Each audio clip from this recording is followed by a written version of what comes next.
සුබ දවසක් ආදරණීය දුවේ පුතේ. ඔයාලා එකට වෙලා ඉන්නේ බුකින් ලංකා YouTube නාලිකාවත් එක්ක. ඉතින් මේ නාලිකාව තුළින් මම ඔයාලත් එක්ක කතා කරන්න බලාපොරොත්තු වෙනවා 10 ශ්‍රේණිය. ඒ වගේම 11 ශ්‍රේණිය මේ තොරතුරු හා සංනිවේදන තාක්ෂණය කියන විෂයට අදාළව විෂයේ අන්තර්ගතයක් පිළිබඳව මම කතා කරන්න බලාපොරොත්තු වෙනවා. ඉතින් දුවේ පුතේ අද මම ඔයාලා එක්ක කතා කරන්න බලාපොරොත්තු වෙන්නේ 10 ශ්‍රේණියේ තොරතුරු හා සංනිවේදන තාක්ෂණය කියන විෂයේ පළවෙනි පාඩම. ඉතින් මම මේ මුලින් කතා කරෝදී මේ නාලිකාව තුළදී විෂයන් වලට වෙන වෙනම විෂයන් වල පාඩමට වෙන වෙනම වීඩියෝ ගේන බලාපොරොත්තු වෙනවා. ඉතින් දුවේ පුතේ මම බලාපොරොත්තු වෙනවා ඔයාලා දිගින් දිගටම මාත් එක්ක රැඳි වෙන්නදී කියලා. ඉතින් මේ 10 ශ්‍රේණියේ පළවෙනි පාඩම. ඒ පාඩම තුළදී ඒ කියන්නේ මේ තොරතුරු හා සංනිවේදන තාක්ෂණයත් එක්ක කියන තොරතුරු කියන දේ ගැන තොරතුරු සංනිවේදනය. ඒවට පදනම් වෙන දේවල් ගැන තමයි මේ පාඩමේ කතා කරන්නේ. අපිට ඇත්ත ජීවිතේ ගත්තොත් හැමතැනදීම දත්ත තොරතුරු වගේ ඒවා හම්බ වෙනවා. ඉතින් මේ පළවෙනි පාඩමේ මුලින්ම කතා කරන්නේ දත්ත සහ තොරතුරු ගැන. ඉතින් දුවේ පුතේ අපි මුලින්ම බලමු දත්ත සහ තොරතුරු කියන්නේ මොකක්ද කියලා. ඉතින් මම මේ විශේෂයෙන්ම කියන්න ඕන මම මේ පාඩම් මාලාව ඔයාලා එක්ක කතා කරන්න බලාපොරොත්තු වෙන්නේ ඔයාලගේ පෙළපොතත් එක්ක. ඒ වගේම ඔයාලගේ විෂය නිර්දේශන අනුකූලව. ඒ වගේම ඇත්ත ජීවිතයේ දකින ඔයාලා නිතර ඔයාලට ඇත්ත ජීවිතේ මුණ ගැහෙන උදාහරණ සමගින් තමයි මම මේ පාඩම් මාලාව ඔයාලා එක්ක කතා කරන්න බලාපොරොත්තු වෙන්නේ. ඉතින් දීපේ හරි එහෙනම් වැඩි කතා නැතුව අපි යමු පාඩමට. ඔයාලගේ පොතේ මුලින්ම කතා කරන්න තියෙනවා දත්ත සහ තොරතුරු ගැන. ඒවට වෙන වෙනම අදාළව වෙන වෙනම නිර්වචන දීලා තියෙනවා. ඉතින් දුවේ පුතේ දත්ත කියන්නේ මොකක්ද කියලා අපි මුලින්ම බලමු. ඔයාලගේ පොතේ මෙන්න මෙහෙම එකක් කියලා තියෙනවා දත්ත වලට. දත්ත කියලා කියන්නේ වෙන වශයෙන් ගත් කල අර්ථයක් දීමට නොහැකි අංක වචන සලකුණු තමයි දත්ත විදියට කියන්නේ. ඉතින් දුවේ පුතේ දත්ත කියලා කියන්නේ මොකද්ද? අපි වෙන වෙනම ගත්තයින් පස්සේ කියන්නේ අපි දත්තයේ දත්ත ඇතුලේ තියෙන දේ මොකක් හරි අපිට හම්බ වෙච්ච පණිවිඩයක් හරි මොකක් හරි ඇතුලේ තියෙන දේවල් වෙන වෙනම ගත්තයින් පස්සේ ඒකේ අර්ථයක් නැහැ. කිසිම සැකස්මක් නැහැ.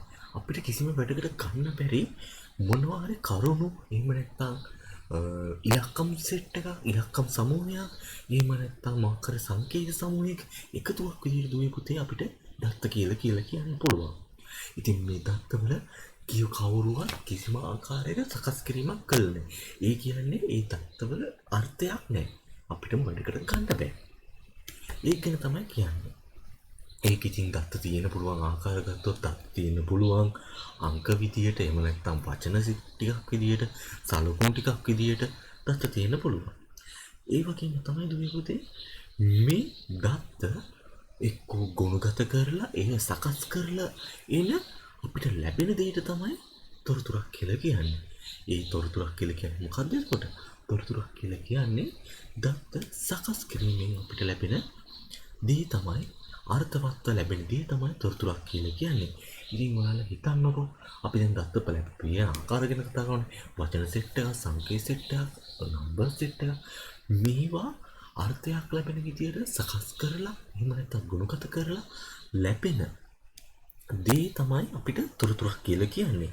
එතකොට මේ ලැබිච්ච තොරතුරු අපිට මොකක් හරි තීරණයක් ගන්න මොකක් හරි දෙයක් ගැන අවබෝධයක් කරගන්න ඒක වඩාත් උපකාරී වෙනවා. ඔයාලට තේරුණා නේද? මම හිතනවා ඔයාලට මම කිව්ව දත්ත සහ තොරතුරු අතර වෙනස තේරෙන්නේ නැති කියලා. එතකොට මේ දත්ත අපි මේ දැන් තොරතුරු සකස් කරලා දත්ත සකස් කරන්නේ තොරතුරු ලැබෙන පුතේ. එතකොට මේ තොරතුරු හදන්න ඕන කරන දත්ත ලබා දීමේ ක්‍රියාවලියට අපි කියන්නේ මොකක් කියලාද? ඉන්පුට් කියලා. ඒ කියන්නේ දත්ත ආදානය කරනවා කියලා. එතකොට මේ ආදානය කරපු දත්ත මොකක් හරි process එකකට ලක් කරලා එහෙම නැත්නම් මොකක් හරි ක්‍රියාවලියකට පාජනය කළා තමයි. ඒ කියන්නේ අර්ථයක් ලැබෙන පරිදි මොකක් හරි අර්ථාන්විත බවක් එකතු කරන මේ ක්‍රියාවලිය තමයි process එකක් කියලා කියන්නේ. ඒ වගේම මේ දත්ත process එකට ලක් කරාන් පස්සේ අපිට ලැබෙන දේ එහෙම නැත්නම් ප්‍රතිදානය output එක කියලා කියනවා. මේ එතකොට මේ ඉන්පුට් වෙච්ච දත්ත දත්ත process කිරීමේ ක්‍රියාවලිය output කරලා ලැබෙන ප්‍රතිදානය මේ සියල්ලගෙන්ම එකතුවකට තමයි දුවේ පුතේ පද්ධතියක් කියලා කියන්නේ. එතකොට අපි දත්ත හා තොරතුරු වල නිර්වචන කතා කරලා මොකටද ආවේ? පද්ධතියක් කියන්නේ මොකක්ද කියන එකට. දත්ත ආදානය කරලා ඒ දත්ත නැවත සකස් කිරීමට ලක් කරලා ප්‍රතිදානය කරන මේ සම්පූර්ණ ක්‍රියාවලිය සිදු කරන තැන එහෙම නැත්නම් සිදු කරන ඒකකයක් හඳුන්වන්නේ දුවේ පුතේ පද්ධතියක් කියලා. එතකොට මේ පද්ධතියේ ප්‍රධාන කාර්යය මොකක්ද තමයි කියලා දන්නවද ඔයාලා? පද්ධතියේ ප්‍රධාන කාර්යය තමයි දත්ත ලබා ගන්න එක. ඒ වගේ මේ ලැබෙන දත්ත සකස් කරන එක. අනිත් කාර්යය මොකක්ද දන්නවද? දත්ත තොරතුරු විදියට ප්‍රතිදානය කරන එක. තේරුණාද පුතේ? ඉතින් මම මේක කතා කරන්න බලාපොරොත්තු වෙන මුලින්ම ඔයාලගේ පොතේ තියෙන උදාහරණය පාවිච්චි කරලා තමයි මම මුලින්ම කතා කරන්න බලාපොරොත්තු වෙන්නේ. ඊට අමතරව මම ඇත්ත ජීවිතයෙන් උදාහරණ ටිකක් කියන්නම්. අපි මුලින්ම බලමු ඔයාලා පෙළපොතේ දීලා තියෙන උදාහරණය ගැන. උදාහරණය තමයි දුවේ පුතේ පාසල් වාර විභාගයේ අවසානයේදී පන්තියේ ළමයින්ගේ ළමයි ලකුණුයි වෙන වෙනම ගත් කල ඒක අපිට ඒ ගත්ත ලකුණු නම් වලින් කිසිම වැඩක් නෑ දුවේ පුතේ. ඒවා අපිට පාවිච්චි කරලා මොකුත් තීරණයක් ගන්න බෑ. ඒවා අපිට වැඩක්ම නෑ. එතකොට ඔයා හිතන්නකො ඔයාලා පන්තියේ ඉන්නවා දැන් මේක තියෙන නම් තියෙන වීරසන මම අලුත් නම් ටිකක් ගන්න ඔයාලට වැඩි තේරෙන්න. ඔයාලගේ පන්තියේ ඉන්නවා නුවන් අම්මා සිරිල් කියලා තුන් දෙනා. මේ තුන් දෙනාට තියෙනවා විද්‍යාව ගණිතය ඉංග්‍රීසි ඉතිහාසය සිංහල ඔය කියන විෂයන් හතරට වෙන වෙනම ලකුණු තියෙනවා. එක්ක ඒගොල්ලෝ කොපි කරේ නැත්නම් ඉතින් සමාන ලකුණු වෙන්නේ නැහැ. ඉතින් එක එක ලකුණු ඒගොල්ලන්ට තියෙන එක එක ලකුණු. ඔයා හිතන්නකෝ ගණන් විෂය කියලා නුවන්ට තියෙනවා ගණන් විෂයට 80ක්. එතකොට අනිත් කවුද? නිමාට තියෙනවා ගණන් විෂයට 50ක්. එතකොට අර අපි ගත්ත අනිත් නම තියෙන ඒ ළමයට තියෙනවා 60ක්. එතකොට මේ වගේ ඒගොල්ලෝගේ ලකුණු වෙන වෙනම තියෙනවා ඒ ගත්ත විෂයන් පාට දාලා. ඒ ලකුණු ටික අපිට වෙන වෙනම ගත්තාන් පස්සේ ඒ ලකුණු මොකටද? ලකුණු වලින් අපිට වැඩක් ගන්න බෑනේ පුතේ. ඒක නිකන් ලකුණක් විතරයි. නිකන් ඉලක්කම් ටික. ඒ වගේම නම් ටික ගත්තොත් නිකන් නම් ටික. පන්තියේ ඉන්න මොකක්ද ළමයි ටිකගේ නම් ටික. හැබැයි මේ ලකුණු අපි පහත විදිහට වගුගත කරායින් පස්සේ අපිට මේ වගුව තොරතුරු සඳහා ඒ කියන්නේ ඒක වගුගත කරලා ඒක මොකක් කර වගුගත කරනවා කියලා කියන්නේ අර කලින් ගත්ත දත්ත ටික අර මං කිව්වා ලකුණු ටික ඒක ඉන්පුට් එක විදිහට අරගෙන වගුගත කරනවා කියලා කියන්නේ ලේඛනගත කරනවා එහෙම නැත්නම් සකස් කිරීමට ලක් කරනවා කියන එක මේ සකස් කිරීමට ලක් කරලා මේ ගත්තන් පස්සේ මේක උදව් වෙනවා තොරතුරක් සකස් කරන පස්සේ තොරතුරක් නිර්මාණය වෙන්නේ. මේ නිර්මාණය වෙච්ච තොරතුරු අපිට මොකක් හරි තීරණයක් ගන්න, එහෙම නැත්නම් ඒ ටිකෙන් බලලා අපිට මොකක් හරි විශ්ලේෂණයක් කරන්න අපිට උදව් වෙනවා. එහෙම නැත්නම් දැන් ඔය තනක මෙතන ලකුණු ටික තියෙනවනේ. ඒක අපිට හොයන්න පුළුවන් මේ ළමයින්ගේ ලකුණු වල මුල් ලකුණු කොහොමද? එහෙම නැත්නම් සාමාන්‍ය කියන්නේ විෂයන් පහට ඇවරේජ් කොච්චර ලකුණු ප්‍රමාණයක් තියෙනවද? එහෙම නැත්නම් ඔයාලා ළමයි ගොඩක් ආසයිනේ මේ කොහොමද ළමයින්ගේ පන්තිය වෙන්නේ තීරණය කරන්නේ? ඔයා පළවෙනිය මම දෙවෙනිය තුන්වෙනිය. ඒ වගේ වෙන්නේ තීරණය කරගන්න ළමයි අසයි. වගේ වෙන්නේ තීරණය කරන්න මේ විදිහට එක ලේඛනයකට ගත්තයින් පස්සේ පුළුවන් ඒ කියන්නේ තොරතුරක් නිර්මාණය කරායින් පස්සේ තමයි අපිට දෙයක් කරගන්න පුළුවන්. නිකම්ම දත්ත ටික තිබුණොත් ඉලක්කම් ටික මොකද්ද කියන්න පුළුවන්. මොකුත් කියන්න බෑනේ. ඒක ගැන තමයි තොරතුරුෙන් කතා කරන්නේ. එතකොට එක එක ළමයාගේ ඔවුන්ගේ සාමාන්‍ය ලකුණු ඔවුන්ගේ විෂය දක්ෂතාව ස්ථානය ආදී තොරතුරු මේ විදිහට වග්ගත කරන් පස්සේ ගුරුතුමාට දැනගන්න පුළුවන්. මේ ලබා ගන්නා තොරතුරු තමයි වලට තීරණයක් ගන්න ඕනේ. මම ඔයාලට කිව්වනේ තොරතුරු වලින් තීරණ ගන්න උපකාරී වෙනවා කියලා. ඒක තමයි මෙතන කියන්නේ. ඉතින් දුවේ පුතේ ඒ වගේම තමයි පුතේ තව උදාහරණයක් ඔයාලට කියලා තියෙනවා. පවුලක ඉන්න මේ පිරිමි ළමයෙක් ඉන්නවා, ගෑනු ළමයෙක් ඉන්නවා, තාත්තා ඉන්නවා, ඒ වගේ මිනිස් රූප ටිකක් ඉන්නවා. මේවා වෙන වෙන වශයෙන් ගත්තොත් ඒ පවුලේ ඉන්න සමාජිකයෝ ටික වෙන වෙන විදියෙන් ගත්තොත් ඒක ගැළපීමක් නැහැ. දැන් ඔයා හිතන්නකෝ කවුරු හරි කොල්ලෙක් ඉන්නවා, ගෑනු ළමයෙක් ඉන්නවා, පිරිමි කෙනෙක් ඉන්නවා, වයස ඇන්ටි කෙනෙක් ඉන්නවා හරි. මේ හතර දෙනා වෙන වෙනම ගත්තොත් අදාළම නැති එක ටිකක්. හැබැයි එකට කියත්තොත් මේ හතර දෙනා මොකක් හරි සකස් ලක් කරලා එක්කිරීමෙන් අපිට පවුලක සමාජිකයන් බවට ඒගොල්ලෝ පත් වෙනවා. ඒ කියන්නේ ප්‍රොසෙස් කරායින් පස්සේ ඒකට අර්ථයක් එකතු වෙලා ඒගොල්ලෝ පවුලක් කරා පුංචි පවුල රත්තරන් කියන වගේ පොඩි පවුල් කියන ඒකකයක් හැදෙනවා. තේරුණාද පුතේ? ඒ වගේම ඔයාලට මේකේ ගොඩක් උදාහරණ කියලා දෙනවා. ඒ වගේම තමයි මම ඔයාලට ඇත්ත ජීවිතේ උදාහරණයක් කියන්නම්කෝ. හිතන්නකෝ වාහනයක් ගැන. වාහනයක තියෙනවා ටයර් තියෙනවා, දොරවල් තියෙනවා, ලයිට් තියෙනවා, අරව මේවා ගොඩක් තියෙනවා. මේක නිකන් කැලේ ටිකක් විතර අපි වෙනම ගත්තාන් පස්සේ. හැබැයි ඒවා ඉන්පුට් එක විදිහට අරගෙන ඉන්න මොකක් හරි සැකසීමේ ක්‍රියාවලිය එහෙම නැත්නම් මැෂින් එක වාහන මැෂින් එකක් තියෙන කියලා හිතන්නකෝ. ඒකට දැම්මායින් පස්සේ වාහනේ කියන එක කියනවා. එතකොට ඒ වාහනේ කියන එක අවුට්පුට් එක වගේ කියනවා. එතකොට ඒ වගේ එකක් තමයි දත්තර. තොරතුරු කියලා කියන්නේ. මොකක් හරි සකස් කරපු නැති දෙයක් දුන්නායින් පස්සේ ඒක සකස් කළා තමයි තොරතුරක් නිර්මාණය වෙන්නේ. ඔයාලා ඊළඟ උදාහරණයක් කතා කරලා තියෙනවා හැඳුනුම්පත් අංකය ගැන. මේකෙදි ජාතික හැඳුනුම්පත් ඇති අංකය නිරීක්ෂණය කරන්න ඒක දුටු විට අපිට ඒවා අංක පමණක් කියලා අපිට තේරෙනවා. ඉතින් අපිට මේවා හොඳින් නිරීක්ෂණය කරාන් පස්සේ එම අංක ඔස්සේ අපිට තොරතුරු ලබා ගැනීමට හැකි බවක් පේනවා. එනම් මෙහිදී එක් සංඛ්‍යා වෙනමගත් කළ අර්ථයක් නොමැති සම්පූර්ණ අංකයේ අංකවල ඇති ස්ථානයගත් කළ දෙයක් විදිහට දක්වන්න පුළුවන්. ඒවත් තමයි මේ සම්පූර්ණ අංකයේ ස්ථානගත කළ තොරතුරක් ලබා ගන්න පුළුවන්. දැන් හිතන්නකෝ හැඳුනුම්පත් අංකය. දැන් මෙතන තියෙනවා මොකක් හරි හැඳුනුම්පත් අංකය අංක ටිකක්. මේ අංක එකින් එක වෙන වෙනම ගත්තාන් පස්සේ අපිට කිසි වැඩක් නැහැ. හැබැයි මේවා පිළිවෙලකට හැදුවායින් පස්සේ ඒක හැඳුනුම්පත් අංකයක් බවට පත් වෙනවා. ඒක හැඳුනුම්පත් අංකයේ අංකයේ තියෙන ඒ ස්ථානවලට ඒ අගයන් තියෙනවා. ඔයාලා සාමාන්‍යයෙන් දැකලා තියෙන හැඳුනුම්පත් අංකයක්. හිතන්නකෝ මෙතන දැන් මෙහෙම ඉලක්ක 9කින් ඉලක්ක 9කින් තියෙන හැඳුනුම්පත් අංකයක් තිබුණා කියලා. ඒක මුල් අංක දෙකෙන් හැම්විලාම පෙන්නන්නේ උපන් වර්ෂය. හැබැයි දැන් ඔයාලට ඉස්සරහට හම්බෙන්න තියෙන හැඳුනුම්පතේ නම් ඉලක්කම් 12ක් හෝ 15ක් තියෙනවා. ඒකේ මුල් අංක 4ෙම පෙන්නන්නේ ඔයාලගේ උපන් වර්ෂය. එතකොට මේ 7 දැන් මේ පැරණි හැඳුනුම්පත් අංකයන් මුල් අංක දෙකෙන් උපන් වර්ෂය පෙන්නනවා. ඒ වගේම දෙවෙනි තියෙන අංක දෙකෙන් මොකද්ද පෙන්නන්නේ? ස්ත්‍රී පුරුෂ භාවය ගැන පෙන්නනවා. ඒ කියන්නේ මේවා උදාහරණ තමයි ඔයාලට කියන්නේ මේවයි ඔයාලට දත්තා තොරතුරු කියන දේ ගැන හිතන්න ලියන්න පුළුවන් තත්ත්වයක් තියෙයි කියලා මම දැන් හිතනවා. ඔයාලා මේවා මේ ඔයාලට පාඩම් කරද්දි පාඩම් කරන්න අවශ්‍ය දෙයක් නෙවෙයි. ඔයාලට හිතන ඔයාලා මේ පළවෙනි යුනිට් එකේ ඇතුලේ නැත්තම් මේ ඒකක ඇතුලේ ඔයාලා හිතා ගන්න ඕන ප්‍රධාන කීපය. දත්ත කියන්නේ මොකද්ද? තොරතුරක් කියන්නේ මොකද්ද? දත්ත සකස් කරලා මොකද්ද වෙන්නේ? තොරතුරක් හැදෙනවා. ඒ වගේම ඒකට හරියන පොඩි උදාහරණයක් ඔයාලගේ මතකේ තියාගන්න. එතකොට මේ බිඳුව 4 දක්වා තියෙන අංක වලින් මොකක්ද පෙන්වන්නේ?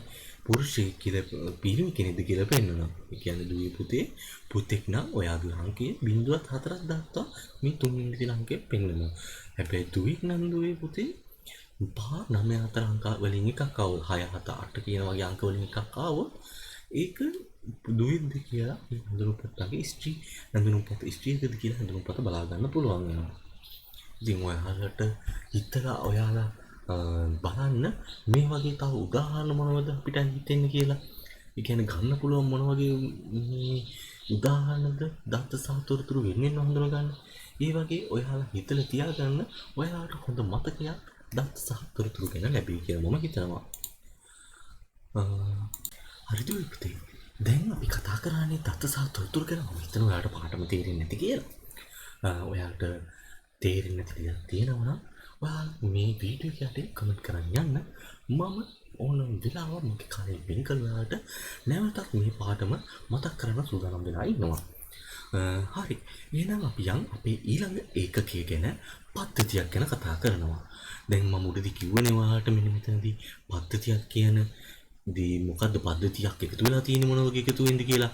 ඒ කියන්නේ දත්ත ඉන්පුට් එක කරන එකෙන් ඒ සකස් කරන එකෙන් ප්‍රතිදානයක් කරන ඒ කියන්නේ දත්ත සකස් කළ ප්‍රතිදානයෙන් අවුට්පුට් එකෙන් කියන්නේ ඉන්පුට් ප්‍රොසෙස් අවුට්පුට් වල එකතුවක් විදිහටනේ පද්ධතියක් හැදිලා තියෙන්නේ.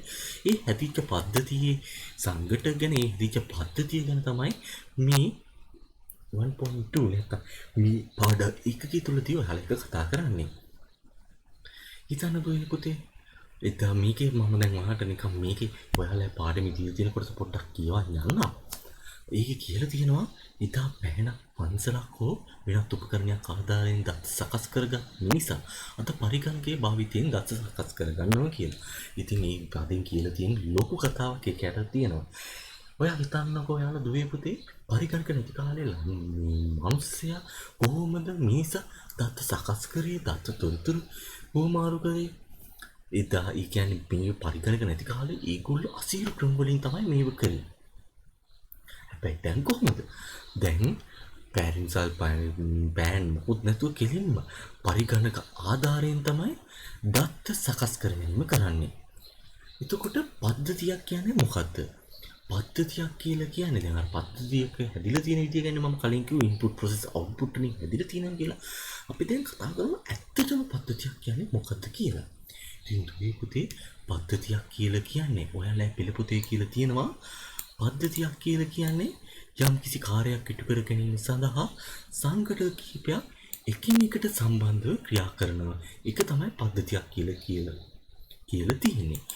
ඉතින් දුවේ පුතේ මම කියන්නම්කෝ මෙහිම පද්ධතියක් කියලා කියන්නේ අපේ මොකක්ම හරි වැඩක් තියෙනවා කරගන්න. ඊ වැඩේ කරගන්න අපේ ගාව තියෙන මොකක් හරි එකතු වෙලා අපේ මොකක් හරි කොටස් කිහිපයක් එකතු වෙලා එකිනෙකට සම්බන්ධ වෙලා ඒ කාර්යය ඉටු කරන කොටසට ඉටු කරන වැඩේ කරන ඒ කොටසට තමයි පද්ධතියක් කියලා කියන්නේ. ඒ කියන්නේ දුවේ පුතේ හිතන්නකෝ ඔයාට ඕන වාහනයක් හදාගන්න ඕන කියලා හිතන්නකෝ. ඒක වාහනේ හදන්න ගොඩක් කට්ටිය එකතු වෙලා මිනිස්සුමය යා මැෂින් අමුඩාගේ මේ ඔක්කොම එකතු වෙලා තමයි දුවේ පුතේ ඊ කාර් එක කියන කොටස හැදෙන්නේ. එතකොට මේ කාර් එක හැදිච්ච එකට මොකක්ද කියන්නේ? කාර් එක කියන එකේ මේ කොටස් වල එකතුවකින් හැදිච්ච දෙයක්නේ. ඊ සම්පූර්ණ කොටසට කියනවා දුවේ පුතේ පද්ධතියක් කියලා. එතකොට මේ දැන් මට මම හිතනවා පද්ධතියක් කියන්නේ මොකද්ද කියලා දල අදහසක් තියෙනවා කියලා. ඔයාලට මේට අමතරව තවත් වැඩි දුරට තව ඔයාලගේ අදහස ගොඩක් දුරට හැදෙයි කියලා හිතනවා ඉස්කෝලේ ඔයාලට නැවත ඉස්කෝලේ තුලදී මේ පාඩම් මාලාව කරද්දී. ඉතින් දුවේ පුතේ ඉස්සරහට මම පාඩම් කරගෙන යන්න. දැන් මම හිතනවා ඔයාලා ගැන හිතේ අදහසක් ඇති කියලා පද්ධතියක් කියන්නේ මොකද්ද කියලා. ඔයාලගේ විභාගයේදී මේ පද්ධතියක් කියන එක ගැන පොඩි මතකයක් තියාගන්න. වාර විභාගවල අහන්න පුළුවන් දුවේ පුතේ පද්ධතියක් කියන්නේ කොහොමද කියලා. එතකොට ඔයාලා මොකද්ද කියන්න ඕන? මොකක් හරි වැඩක් කරගන්න නැත්නම් යම් කිසි කාර්යයක් කරගැනීම සඳහා එකිනෙකට සම්බන්ධ වෙලා කටයුතු කරන සංගඨක කීපයක් එකතු වෙලා කටයුතු කරන දෙය කොටසක් තමයි නැත්නම් දෙයක් විදියට මේ පද්ධතියක් දක්වන්න පුළුවන්. හරිද? එහෙනම් මම ඉස්සරහට ගියා.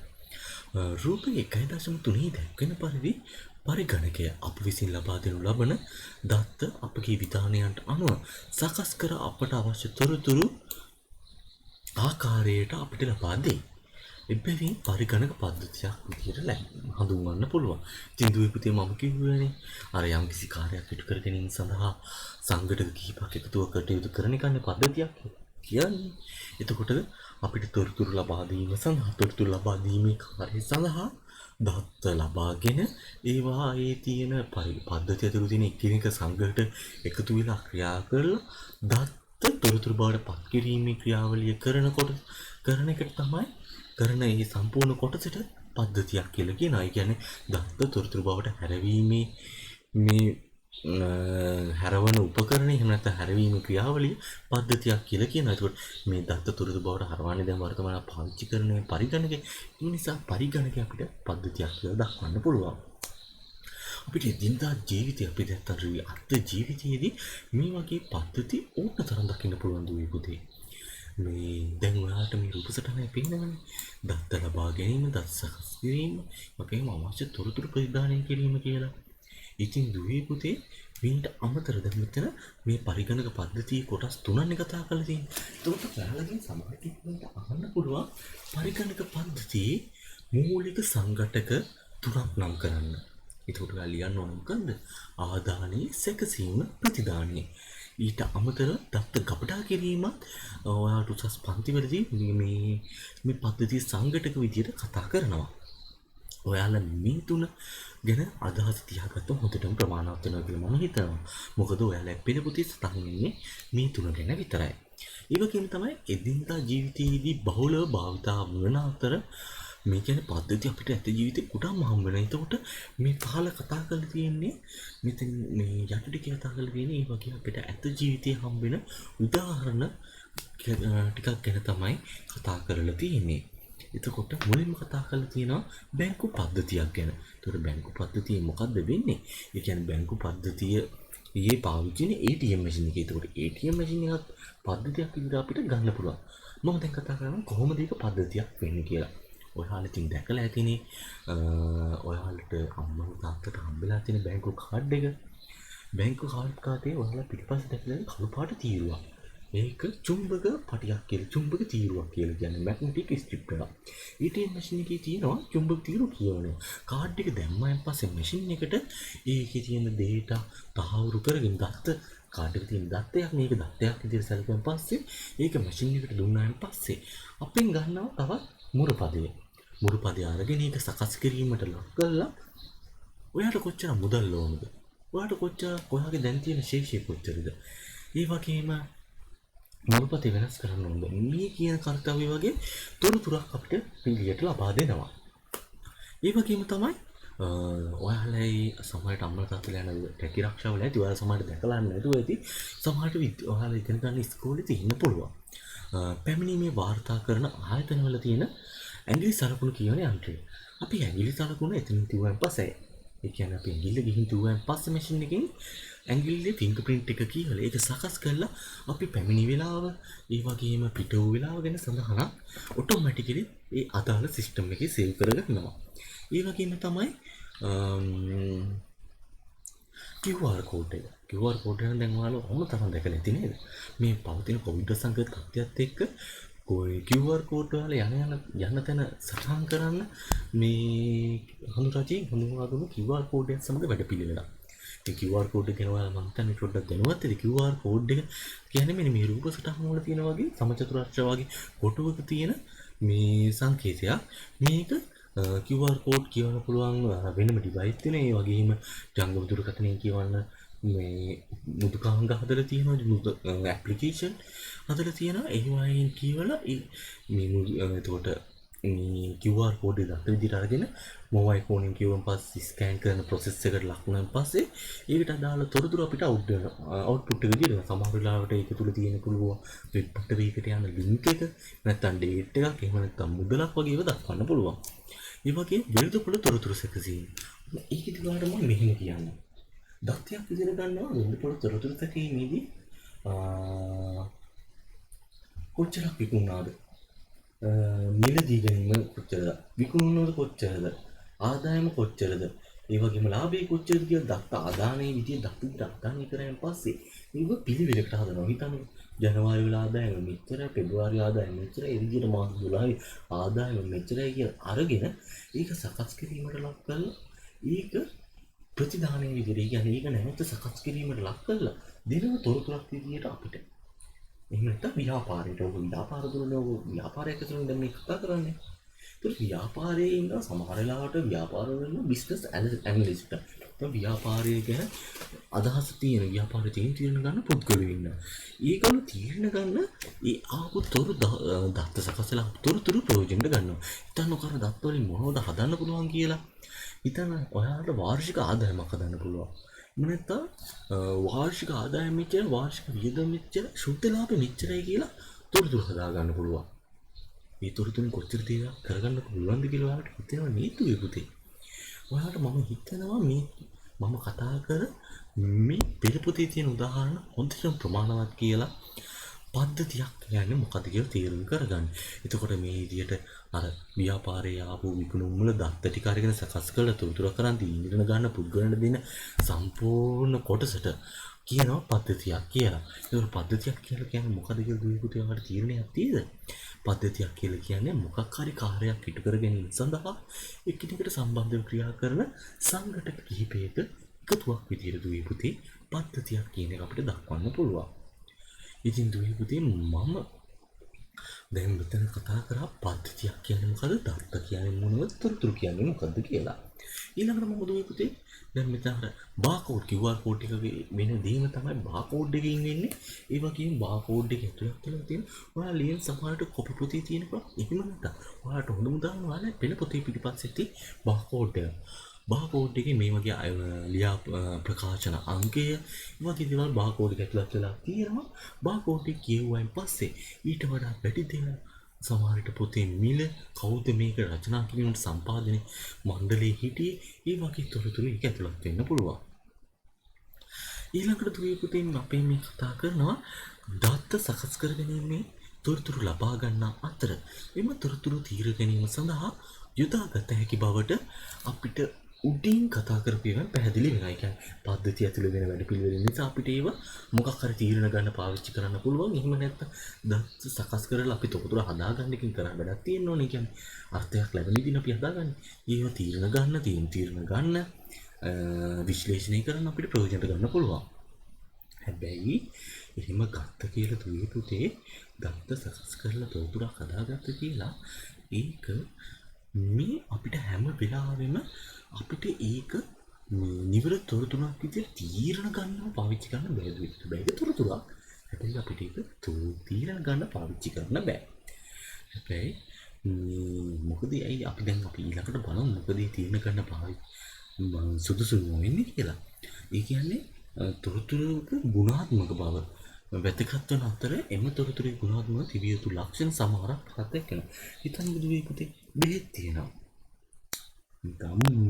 හිතන්නකෝ එළිය පොකට පිටාව තියෙන ගස් කොළන් වුණත් බෙහෙත් තියෙනවා. නැත්නම් පැන්ඩෝල් පෙත්තුනත් ආකාර මුණට ගන්න බෙහෙත් පෙත්තුනත් ආකාර කීපකින් තියෙන්න පුළුවන්. හැබැයි ඒ හැම එකම හැම බෙහෙත් පෙත්තම හැම ලෙඩේටම හරියන්නේ නැහැ නේද පුතේ? ඒ වගේ එකක් තමයි තොරතුරු. තොරතුරු තියෙනවා ඕටා. මේ තොරතුරු හැම වෙලාවෙම අපිට තීරණ ගන්න උපකාරී වෙන්නේ නෑ දුවේ පුතේ. ඉතින් තොරතුරු වල ගුණාත්මක බවට වැදගත් වන අතර මේ තොරතුරු ගුණාත්මක භාවයට වැදගත් වන කරුණු ටික මෙන්න මේ වකුගඩුව ඇතුලේ තියෙනවා. ඒකට උදාහරණයක් එක්කම තමයි තියෙන්නේ. මම කතා කරන්නම්කෝ මෙහෙම තොරතුරකට අදාළ බව කියන්නේ තොරතුරක වැදගත්කම තීරණය කරන ලක්ෂණය. තොරතුරු වලට මෙහෙම හිතන්නකෝ තොරතුරක් තියෙනවා. මම ડોක්ටර් කෙනෙක්. ડોක්ටර් වෙන මට දැන් කොවිඩ් රෝග ලක්ෂණ ටික තමයි කොවිඩ් සම්බන්ධ තොරතුරු අවශ්‍ය වෙනවා. හැබැයි ડોක්ටර් කෙනෙක් වෙන මට සිමෙන්ති නිෂ්පාදනය කරන විදිය අවශ්‍ය වෙන්නේ නැහැ නේද දුවේ පුතේ? ඒ වගේ එකක් තමයි මෙතන කියන්නේ තොරතුරු අදාළ වෙන්න ඕන. අපි දැන් තොරතුරු නිෂ්පාදනය කරලා අපි එකකින් වැඩක් ගන්න තීන්දුව తీරන ගන්න නම් අපි බිස්නස් එකක තීන්දුව తీරණයක් ගන්න නම් මේ අපිට අවශ්‍ය දැන් අපි හිතන්නකෝ එළවලු බිස්නස් එකක් මම කරනවා කියලා. මට එළවලු බිස්නස් එක ගැන තීන්දුව తీරන ගන්න එළවලු වල අතපවතින මිල ගැන ඕනනේ. එහෙම නැතුව මේ ප්ලාස්ටික් මේ සිමෙන්ති හදන විදිහ එහෙම නැත්නම් අද තියෙන බෙහෙත් වල මිල මට එළවලු වලට වැඩක් නැහැ නේද මේ පුතේ. ඒ වගේ එකක් තමයි කියන්නේ. මෙතන ඔයාලට ඒක උදාහරණයක්. ඊට අමතරව මෙතන එකක් කියලා තියෙනවා පුද්ගලිකයේ උසස් අධ්‍යාපන සුදුසුකම් දැක්වීම අවශ්‍ය අවස්ථාවක ගෘහ අධ්‍යාපන විපත් කිරීම අවශ්‍ය වෙන්නේ නැහැ කියලා කියනවා. ඉතින් මෙහෙම හිතන්නේ මෙතන කියලා තියෙන්නේ ඔයාලා දැනට ලබලා තියෙන උසස්ම අධ්‍යාපන සුදුසුකම අහලා තියෙනවා. හැබැයි ඒකට ඔයාලා මොන්ටිසෝරි ගියේදී විදිය මොන්ටිසෝරි ලබ්බු අත්දැකීම් වෙන්න හැදුවේ පුතේ. ඊළඟට කතා කරලා තියෙනවා තොරතුරුක සම්පූර්ණ බව. තොරතුරක් වුණායින් පස්සේ තොරතුරු සම්පූර්ණ වෙන්න ඕනේ. තොරතුරු පහකට තිබිලා වැඩක් නැහැ. අපි දැන් සමහර අය අතකුරු තියෙනවනේ. අතකුරු කෑලි තියෙන්නේ. ඉතින් අතකුරු සමහර වෙලාවට පේපර් බලද්දි ගුරුවරුන්ට ඒ කෑලි තිබුණාන් පස්සේ අතකුරු සම්පූර්ණ කියවන්න බෑනේ. ඒ කියන්නේ වචනේ සම්පූර්ණ නැහැ එතකොට. කොහොමද කියවන්නේ? වචනේ වෙන අර්ථයක් දෙන්න පුළුවන් වචනේ භාගයට දෙද්දී.